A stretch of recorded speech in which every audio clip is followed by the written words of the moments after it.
friend of mine named Michael Thomas, he actually leads a ministry in North Carolina. He wrote in his book, "The power of a lie is that you don't know it's a lie." That's the power of it. And those lies, the lies that the enemy whispers in, it just redefines our identity, redefines our value, redefines our destiny by providing his version of the answers to our core questions. Because, as William Grinnell, again another author, writes, it is the image of God reflected in you that so enrages hell. It is this at which the demons hurl their mightiest weapons. And see, whichever voice's answers that you've made an agreement with, you've embraced as reality, whichever voice you've believed is true, that the why did this happen?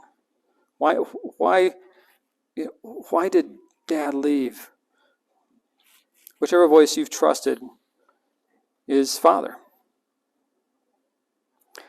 But the enemy isn't satisfied with just that, which is this is the most nefarious part, is that he, like a boxer doing a 1-2 punch, he sweeps in with the lie, the whispered lie, but then he offers his way out. So the very Father voice that's whispering what's crippling you is the one that's showing up with the wheelchair saying, "Oh, but I can take care of you. Trust me. Trust me." And it's a counterfeit version of what our true Father offers us. So let me show you a picture. This is actually a commercial that ran several years ago by Dove, the beauty company. And the video is kind of self-explanatory, but I want you to watch for how the individuals in this commercial, because it's real individuals, how just a small alteration, a small twisting, a small lie that in some point in their past they believed has had a dramatic effect on how they see themselves, their identity. Now, a little disclaimer, yes, this is focusing on outward beauty. I would say it draws some questionable conclusions at the end. But I think it's a great picture of how just a small little twist gets into our minds, our hearts, and just warps our value and identity. Watch this. I'm a forensic artist. Worked for the San Jose Police Department from 1995 to 2011. I showed up to a place I'd never been, and there was a guy with a drafting board. We couldn't see them, they couldn't see us. Tell me about your hair. I didn't know what he was doing, but then I could tell after several questions that he was drawing me. Tell me about your chin. It kind of protrudes a little bit, especially when I smile. Your jaw. My mom told me I had a big jaw. What would be your most prominent feature? I kind of have a fat, rounder face. The older I've gotten, the more freckles I've gotten. I would say I have a pretty big forehead. Once I get a sketch, I say thank you very much, and then they leave. I don't see them. All I had been told before the sketch was to get friendly with this other woman, Chloe. Today I'm going to ask you some questions about a person you met earlier, and I'm going to ask you some general questions about their face. She was thin, so you could see her cheekbones. And her chin, it was a nice, thin chin. She had nice eyes. They lit up when she spoke. Cute nose. She had blue eyes, very nice blue eyes. So here we are. This is the sketch that you helped me create, and that's a sketch that somebody described of you. So yeah, that's...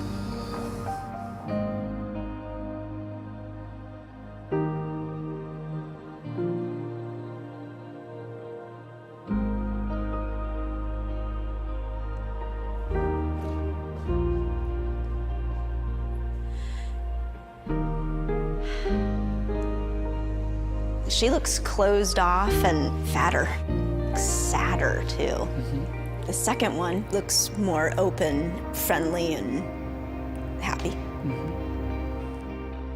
I should be more grateful of my natural beauty. It impacts the choices and the friends that we make, the jobs we apply for, how we treat our children. It impacts everything. It couldn't be more critical to your happiness.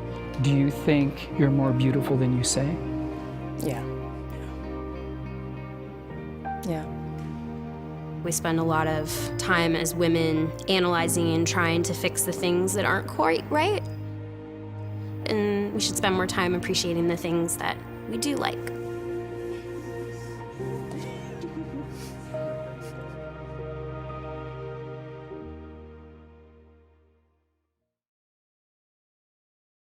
Isn't that just profound? I watched that, and it's hard as a guy to even not come to tears because you realize, right? It's deeper than their beauty, their outward beauty. I mean, they're describing something that's not just, this is how I see myself in the mirror. They're describing something of how they see themselves. And even though, yes, focused on their appearance, there's a deeper truth there. There's a deeper truth there of how, the whispers of the enemy. Because somewhere in their past, they heard, you've got a big chin. Maybe the person saying it didn't intend it that way. I'm sure I'm not sure, but I would hope that when the mother said, you've got a big jaw, that she wasn't intending to harm her daughter, but it did. Because it's how we hear, how we take it in. And even though the conclusion was we need to appreciate our beauty, and as women, you do. That is a truth. But it's deeper, right? It's deeper. That there is something in how God sees you, a true father sees you, that is different. It's not just deeper. It's wholly different. Those pictures where they showed the comparisons, that was a wholly different person. W-H-O-L-E-Y, a wholly different person. Anyway. That's why they're spell check. It was a different, and that was what was impacting them, right? They weren't just going, oh, I'm prettier than I thought. They were than they described themselves. But they were saying, there's something more than I thought. In Psalm 139, this is actually my favorite chapter in the whole Bible. David gives, I think, one of the most beautiful pictures of a restored relationship with a true father. And I'm going to read the whole thing because I think it's just so rich.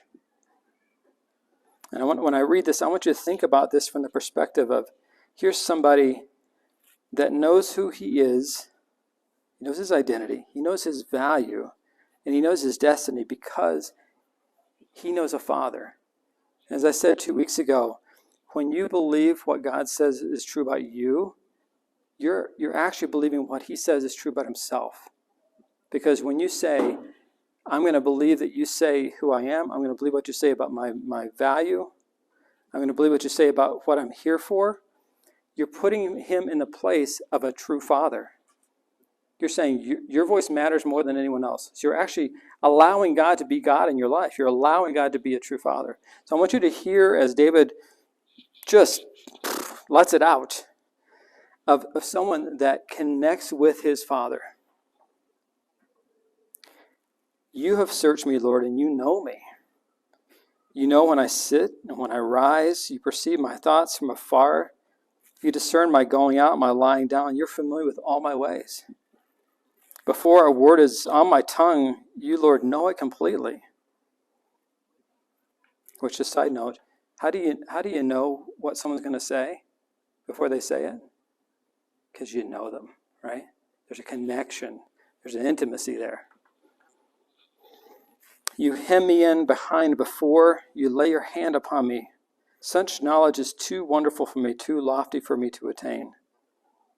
Or in my parlance, God's blowing his mind of how much he loves him. I can't even think of how good this is. Where can I go from your spirit? Where can I flee from your presence? If I go up to the heavens, you're there. If I make my bed in the depths, you're there. If I rise on the wings of the dawn, if I settle on the far side of the sea, even there your hand will guide me. Your right hand will hold me fast. If I say, surely the darkness will hide me and light will become night around me, Even the darkness will not be dark to you. The night will shine like the day, for darkness is as light to you. David is saying, even when I feel lost, even when I feel like I'm in the dark, even when I feel like I can't find my way around, you're there. I can't go anywhere. And I used to read this, even this section.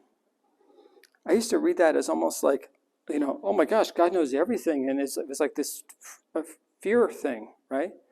He knows I can't get away from him. It's different. David is saying, no matter what circumstance I'm in, no matter how I'm doing, you're there. I can count on you like a good father. You're not going to leave. He goes on, for you created my inmost being. You knit me together in my mother's womb. I praise you because I'm fearfully and wonderfully made. Your works are wonderful. I know that full well. My frame was not hidden from you when I was made in the secret place, when I was woven together in the depths of the earth. Your eyes saw my unformed body. All the days ordained for me were written in your book before one of them came to be. How precious to me are your thoughts, God. How vast is the sum of them. Were I to count them, they would outnumber the grains of sand. When I awake, I'm still with you. And this next part I actually love, and as I read it now with this mindset, it makes so much sense to me. If only you, God, would slay the wicked. Away from me, you who are bloodthirsty. They speak of you with evil intent. Your adversaries misuse your name. Do I not hate those who hate you, Lord, and abhor those who are in rebellion against you? I have nothing but hatred for them. I count them my enemy.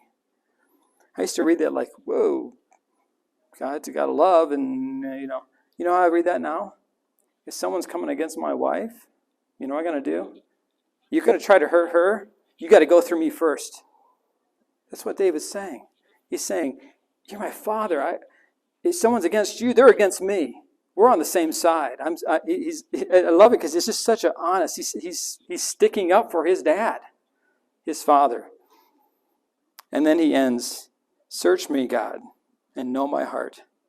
Test me and know my anxious thoughts. See if there is any offensive way in me, and lead me in the way everlasting. He is speaking of a closeness with his true father. He's speaking of a father that can be trusted. He's speaking of a father who alone knows him so well. He speaks of a father who will never leave him or forsake him. He speaks about his protective feelings towards his father. And in the end, he gives his father total access to search him and know him. Know him. And again, this is that biblical word, know, that's used for sexual intercourse. Know me, God. Know me so intimately. He's giving God access. And he even says, bring me to try me, test me. He's saying, even bring me to trials that unearth these agreements and these lies. And then ask his father to lead him in the path of life. I mean, it's such again, I think if I had to pick one chapter to take on a desert island with me, it'd be this one, because it just encompasses so much. And in the end, I think it brings us to the place where that is what Christianity is supposed to be. God, you search me. You know me. I don't even know myself that well. You search me. You know me. If you have to, test me. Put me in situations that bring out my default mode. So then you can uproot that and lead me in the way of life, the everlasting path. So that's all great. Guess what? The second voice, the father of lies, does just the opposite. Just the opposite. He seeks to take the person down the exact opposite path. And in fact, a reverse path. It's a methodical reversal that starts with lies and ends with loving fatherless. David started with the psalm saying, you have searched me, you know me, you even know my very thoughts, even before they form into words. The enemy, the second voice, is saying the opposite. God doesn't know you. He's someone to be feared. He's someone to walk away from. And the the scheme, the plan, the methodical process is something I've called the fatherless cycle. I've termed the fatherless cycle.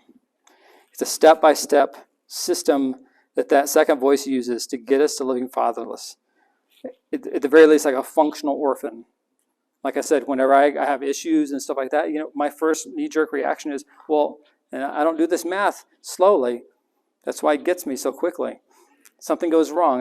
Doesn't matter what it is. It could be a work issue. It could be a car breakdown. It could be a relationship issue with my wife or my kids. The first place I go is, how can I fix this? What do I got to do to fix this? It happens like this in my brain. Well, you know why I think about how I have to fix this? It's because my default mode was always, I'm alone. I got to figure this out on my own. My first thought isn't, here's a situation that it could be a pleasant situation where I can partner with my true father.